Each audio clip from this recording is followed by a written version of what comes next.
Na mapie Warszawy są miejsca, które nie krzyczą historią jak Stare Miasto. Nie mają królewskich fasad, monumentalnych fresków ani pomników, przy których zatrzymują się wycieczki z ogromną frekwencją.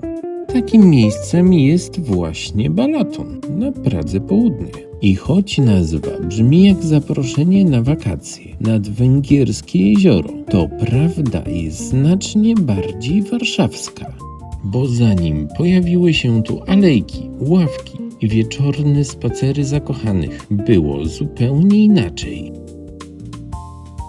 Historia Balatonu zaczyna się około 1925 roku, kiedy w tym miejscu powstał niewielki sztuczny zbiornik wodny. Był efektem spiętrzenia wód kanału Gocławskiego. W tamtych czasach okolica wyglądała surowo. Zamiast rodzin spacerujących z lodami były podmokłe tereny, trzcinowiska i nieuporządkowana przestrzeń, która bardziej przypominała zapomniany margines miasta niż przyszłe centrum rekreacji. Później przyszły lata 70.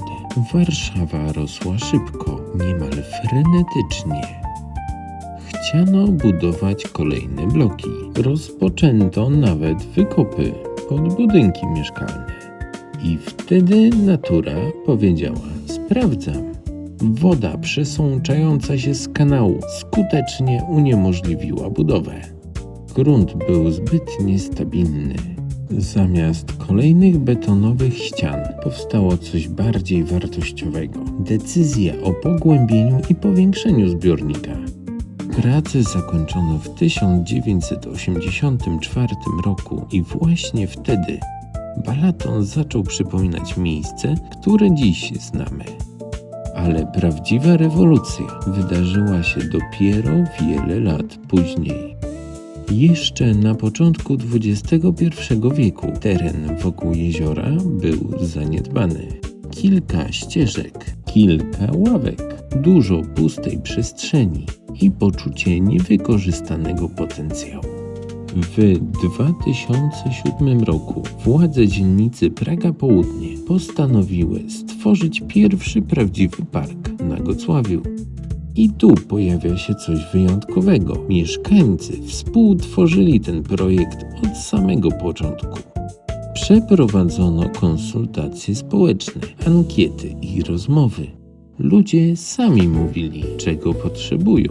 Nie urzędnik z zabiórka, tylko mieszkańcy, którzy chcieli miejsca do życia. I może właśnie dlatego Balaton jest tak fascynujący, bo jego historia nie zaczęła się od wielkiej wizji architekta celebryty, ani opowieści o kimś takim jak frywolny Franciszek, który w kapeluszu wymyślił park podczas spaceru po Pszczynie. To historia miejsca, które przetrwało dzięki przypadkowi, wodzie i ludziom, którzy zauważyli jego potencjał.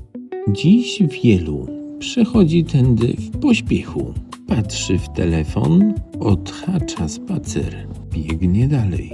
A wystarczy zatrzymać się na chwilę, spojrzeć na wodę, na drzewa, na ludzi śmiejących się na ławkach, na sportowców walczących o każdy punkt. I wtedy można zrozumieć, że Balaton nie jest tylko parkiem. To dowód na to, że nawet zaniedbane miejsce może dostać drugie życie.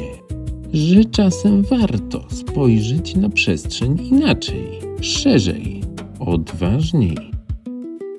Warto patrzeć wyżej, bo najpiękniejsze historie często znajdują się przed nami.